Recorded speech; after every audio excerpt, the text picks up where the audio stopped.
I've done the Interstellar grind. I've done the Borealis grind. I've done the Orion grind and bioluminescent grind for Modern Warfare 2. I've even gone as far as to grind out Constellation's End for the Battle 27, and I'm currently grinding it out for the Battle 27 and for the FJX Horus. Now, if you're thinking, oh, the unfinished business is that I'm gonna do the weapon prestige camo for every single weapon in Modern Warfare 3 and Modern Warfare 2, you're absolutely insane. No, I'm not doing that. However, I decided to finally start caring about this showcase thing for some reason right at the end of the year. I did this like earlier in the year where I set up my showcase and then I just didn't touch it till now, but now I'm going through and setting up the calling cards that I would like. So I have Ghost here with the Nemesis Ghost skin. I'm gonna keep that there. I also have the Interstellar MCW, which I'm also gonna keep there. At least I thought I was gonna keep it there. I don't know. Now I'm thinking I might actually replace that with the BP50, because if you look at my showcase calling cards, which is the unfinished business that I was referring to, the top one I'm gonna keep there because I'm, relatively proud of that one. The bottom one I'm also gonna keep there because that's like the Interstellar BP50, and the BP50 is easily one of, if not my most used weapons in Modern Warfare 3 period. That and the FJX Horus are like kind of neck and neck for the ones that I gravitate to the most. So if we look at the calling cards here, this top one, of course, it's not just gonna take me straight to it. I'm gonna have to actually like scroll through and find it. This isn't like the most impressive, thing to unlock in the game or whatever by any means, but it looks cool, just him there with the red eyes and the skulls behind him. And I mean, there's some relatively quote-unquote impressive ones, like get 15 operated kills without dying one time, get 10 operated kills without dying 10 times. Like, those aren't as impressive, but it's like, again, even though 15 kills without dying isn't that impressive, compared to all the other ones, that was like probably the most impressive mastery card that you can unlock. And that was my goal here, right? Like, I wanted to get one calling card for multiplayer and one calling card for zombies, and then just one bottom one. Originally, I was going to do one for Warzone, but, the Warzone calling cards don't really look that cool, and they're all really easy to complete, so I decided that I'm just going to have one multiplayer calling card, one zombies calling card, and then just, my favorite weapon, Interstellar, as that calling card. Right now, I have the Elemental calling card or whatever for zombies, which, again, it isn't that impressive trying to unlock it, and realistically, none of these are really that impressive. Like, you can do it with enough time and dedication. That being said, for zombies, I decided, for my showcase, I'm just gonna go with the ones that I like the aesthetic of the most, and I decided to go with this one, the Zombies Mechanism calling card, which, this one's pretty easy. Kill 30 Harvester, or, this was stuff that I had, like, literally all of this done, basically, by the time that I started to grind it out. The only one I had to finish up was the Ether Nest, just because I stopped doing that back in, like, Season 1, I don't interact with Ethernet, so I went in, got like 8 of those done in one match, and that was all I needed to get that. But now I need to do this one, where I need to get 15 legendary or wonder weapons from the mystery box. Right now, to get the tier 2 completion part, I just need to get 6 more, but for tier 3, I'm gonna need a total of 30, so, I can easily do that in one game. But once I do that, I'm gonna add that to my showcase, because, as for all the other ones, like, there's some other ones that I would definitely say are more impressive in terms of trying to unlock them. Like, I'd say, like, the Bestiary one, or, maybe even, like, the Expert one would be more impressive to have there. Be like, oh, man, he did that. That looks cool. But I don't know. Again, when it comes to that Zombies Mechanism calling card with, like, the purples and the blacks, that just screams zombies to me. You know what I mean? Just that aesthetic of it. Like, it's that purple, the blacks, the dark ether look. Like, I feel like that would look really slick alongside the other calling cards. So I'm going to do that one. And then the other two are just going to stay in place. But, yeah. While I'm thinking of it, I think I might just go ahead and swap out the BB50 that I have sitting there. Yeah, you know what? do I have it be the Catgirl camo? I think just for consistency's sake with the calling card that I have there, I guess I should have Interstellar on that, right? I mean, I could also slap Borealis in there, since, I have the one calling card that says, like, oh, look, I got Interstellar for the BP50, and then also show that I got Borealis for it as well on the showcase side of things, and it's like, oh, man, he got both of those things. But then again, maybe what I could do instead is have the Interstellar calling card down there, and then once I unlock Constellations, then just rock that on the showcase thing. So then it's just like, I went out of my way not only to get Interstellar, but also just, like, use the weapon to its max potential. Now that I'm thinking of it, I think that may actually be the way to go, but we'll see. For now, I'll just slap Interstellar on it and take off some of the decals and stickers and just kind of leave it like that. I'm gonna leave the little but fierce anime girl on the side of it, though, just because, that's my thing right there. But I'll leave the decals and stuff off, just then it's like a clean Interstellar look. I think I'll keep the showcase operator the same for now. I was thinking of either doing that or Price, but I figured I'd just go with Ghost, just because, it's the most gamery of all the operators, because he's got the headset on, and I was rocking Ghost for, like, the entirety of the MW3 beta in the first half of Modern Warfare 3, so, yeah. And then in terms of my actual, like, calling card and emblem and all that, my emblem is the Appetite Wet one, which you got for completing the Modern Warfare 3 beta, so I'm gonna leave that one there just to show that I'm an OG. And then the one next to that, I actually got for purchasing, well, I didn't purchase it with real money. I pre-order the Vault Edition of COD every year, and this last year they decided to give anyone anyone who got the Vault Edition, the first Black Cell Battle Pass for Season 1, which also came with a bunch of extra COD points. So I used all the extra COD points from that just to get another bundle since I had more than enough to do. So I got the one that came with the Arcade Rhythm Blueprint for the Rival 9 here, and it was for one very specific, well, there was actually a few different reasons for it, because it was not only this blueprint, but the one that also came with it for the MTZ Interceptor was pretty cool. But yeah, for this one, like when you look at it, it shows like Call of Duty Advanced Warfare there, and it does the whole update needs requires restart thing, and I don't know, I just love this whole animation. Right now it looks kind of doo-doo just because my graphics settings are all on low, but then as you're running, you can also see like Call of Duty Ghost there on the little screen, so yeah, I couldn't help it. Plus, it has really cool arcade CRT tracers, and when you kill somebody, they just dissolve into little 8-bit cubes, and then the same tracers and death effects are on the other weapon that I got in that bundle, that being the coin feeder for the MTZ Interceptor. This one doesn't have any crazy inspect animations or anything, but, you know, it still looks pretty cool. It has the same, you know, cool sound effects and everything like that, so, you know, it's one of those things where I was like, alright, I have enough COD points to get it, I might as well. And it also came with the high score skin here for Doc. You know, as you guys know, I was born at the start of the 2000s, so that just screams straight to my nostalgia with the skateboard and everything. At least I think that's a skateboard.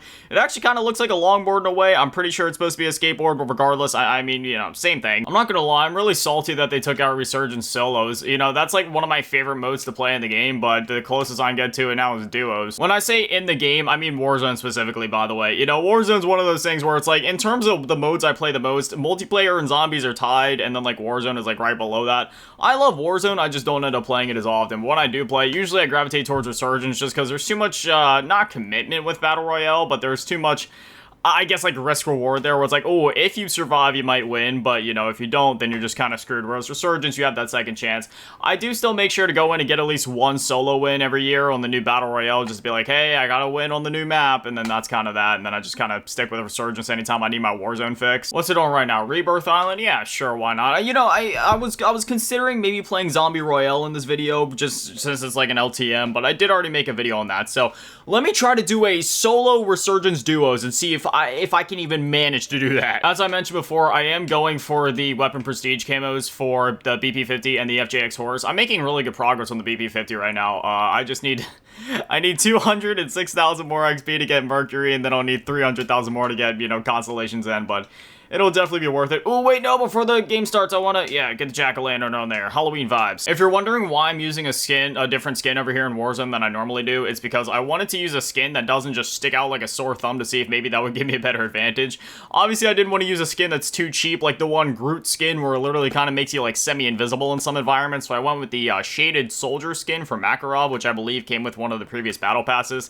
It's pretty dark, but it still looks cool, and obviously it lets you play as Makarov, and then I'm using Molten Obsidian on my BP50, so that doesn't stick out like a sore thumb. I am using the Reflect 115 camo on my Moors, though, which I probably should switch out for, you know, Obsidian or just a darker camo, like the Drawn and Quartered one that just came out a bit ago. Again, I don't care about, you know, like, just completely blending in with the environment, but, you know, I also don't want to be sticking out like a sore thumb, because I'm not the best at Warzone. You know, I'm good at Call of Duty, I'm good at multiplayer and zombies and all that, but Warzone, I'm decent. I can get a win here and there, but I'm definitely not one of those Movement King Ultra Sweats, winning every game, killing the entire lobby. Like, that's just, you ain't gonna see me doing all that. Alright, here we go. We're dropping in solo Resurgence duos. If I wanted to be real masochistic, I could have did quads, but we'll see how it goes on duos. I've genuinely never done, like, a solo quads match in Warzone and actually tried, let alone even a Resurgence duos match. I think there was one time they did this before where there wasn't a solo mode available and I had to, but, you know, you'll never catch me doing this just because I want to do it. I always, going up against more than one person at a time puts me at more of a disadvantage than I'm already at. If it can be a fair 1v1, I'll always go for that. I don't know if they changed this in an update recently or something, but every time that I deploy my parachute, when I'm first dropping in, not, you know, throughout the match, just when I'm first dropping in for some reason, it forces me to go into third person.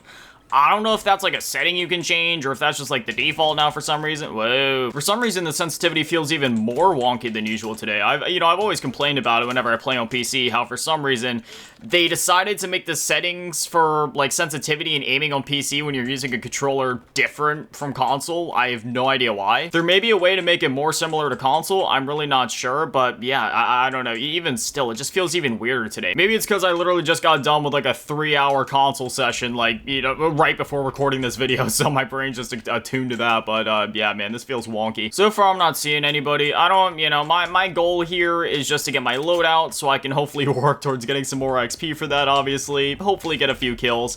Not expecting a win, but hey, I see, ooh, yeah, there it is, there's BP50, I will take that, but whatever happens, happens. If there's anything I can do in my settings, please let me know. I play at 3, you know, that's just the medium sensitivity. That's what I like to play on. Anything faster just has never worked for me. I genuinely get dizzy when I try to play at a higher sensitivity. I know there's people that are gonna be like, oh man, but it puts you at such a disadvantage. It has never put me into disadvantage. I've been playing Call of Duty for almost 2 decades at this point, so I just don't even get started with that conversation. But in terms of the rest of my settings, is there anything that looks like it might be causing that thing where because like I said, you can literally see it happening. It goes slow and then it speeds up, and that's just not how it should be. There was a comment in one of my previous videos saying something about mouse acceleration, which I've heard of that setting before, obviously, but I didn't even see it in my settings, so I have no idea. All right, there's 2 guys near me, you know, thank you proximity chat. I have the feeling that they're probably upstairs here. Hello.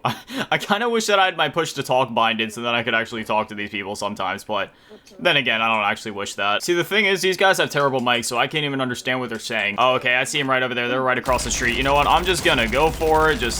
Okay, I beamed the one guy, got him down. I probably shouldn't keep pushing this, but hold up. I'm gonna go ahead and plate up real quick, and then, I mean, do I go for it? I think those are the guys that I was hearing talking. Yeah, I can literally see him right. What? How in the world did that not? Okay, there we go.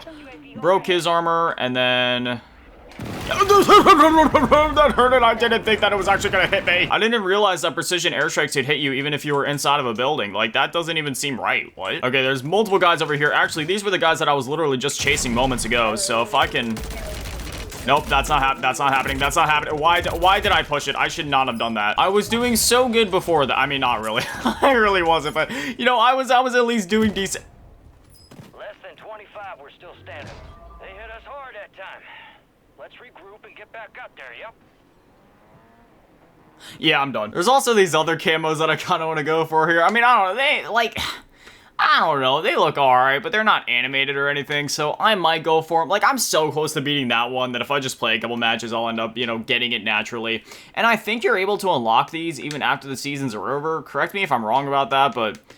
I don't know, I might go for some of these. I've never really gone for all the Warzone camos and stuff, and I mean, they do look kind of cool. You got Gamma Storm there. You can get this material handler skin for Enigma, and then there's that. Witness the Nuke. Yeah, see, like, I don't know. Maybe I'll go for some of this stuff. I'm not sure. Currently, though, my main focus is getting back over into zombies so that I can finish up that one thing. Like I said, it's gonna be pretty easy. I'll just have to spin the box, like, I don't know, 30, 50 times, because, I mean, I was having pretty good luck this morning, but... I don't know, I'll just keep spinning the box like crazy. Once I complete that, I get that real cool purple and black one. I feel like that'll look really nice. They're slotted in the middle, in between the skulls and the BP-50 thing, and then... Yeah, I think the rest of my showcase looks pretty solid otherwise. You got the OG emblem right there, the super nostalgic calling card that I got from the bundle, 3 showcase calling cards that, you know, some of them aren't necessarily brag-worthy, but they still look really cool, and then my operator obviously looking super dope with it being Ghost, since that's like the main one I use for most of the year, and with it looking the most gamery, like I mentioned before with the headset, just makes sense, and then the BP-50. Between the FJX Horse and the BP-50, yeah, I'd say I probably do end up actually using the BP-50 more. It's just such a clean weapon. I use both the, you know, default AR version of the BP-50, but I also use the aftermarket part as well with it a lot, you know, the one that turns into like sort of like an SMG. That one's really good as well. It just depends on the map. On smaller maps, usually I use the aftermarket part variant, and then, you know, on like more medium-ish maps like Scrapyard, for example, that's when I use like the AR version, but it's just such a good weapon, man. I absolutely love it. Besides that, I'm just working towards unlocking the weapon prestige camos like I mentioned before, and also just, I guess, working towards max rank. So right now, I'm rank 1,151. We got 2 weeks until Black Ops 6 comes out, so I can easily hit max rank at 1250 before the game comes out, and then... yeah, at that point, there will obviously be other things I can go for, like unlocking the weapon prestige camos for other weapons and working on other calling cards and prestige challenges and such, which I actually have been doing those throughout the year, all of the prestige calling card challenges over here. Obviously, I haven't completed all of them. As you can see, like, I really fell off with doing them during, like, Season 4 and 5, but I'm gonna go back, try to clean these up. I was really doing it. I was, you know, doing a decent bit of them back during Season 1, but... yeah, I'll have to go through and clean these up at some point. Even after Black Ops 6 comes out, I'm definitely going to come back to this game and just, you know, get this stuff done, just because I'm a completionist. That's what I like to do. I love going for all these mastery, you know, rewards, whether that be calling cards, camos, and such, so... I'll have some more to grind for them, but man, we are less than 2 weeks away from Black Ops 6, and let me just tell you, I've been listening to that Raining the Fire OST on repeat, even as I've been playing Modern Warfare 3, man. Oh my gosh, I am so excited, and the road to Master Prestige is going to be...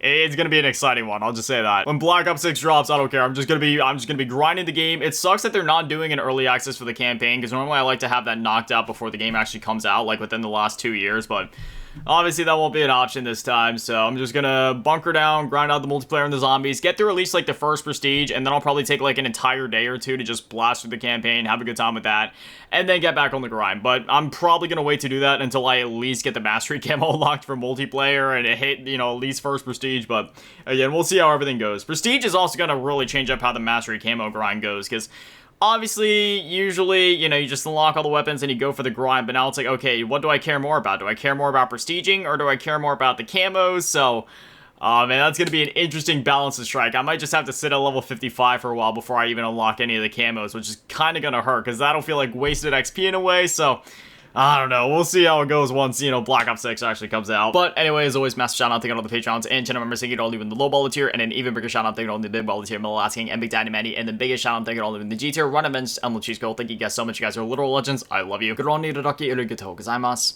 Have an amazing day. Stay beautiful. I love you all. Peace.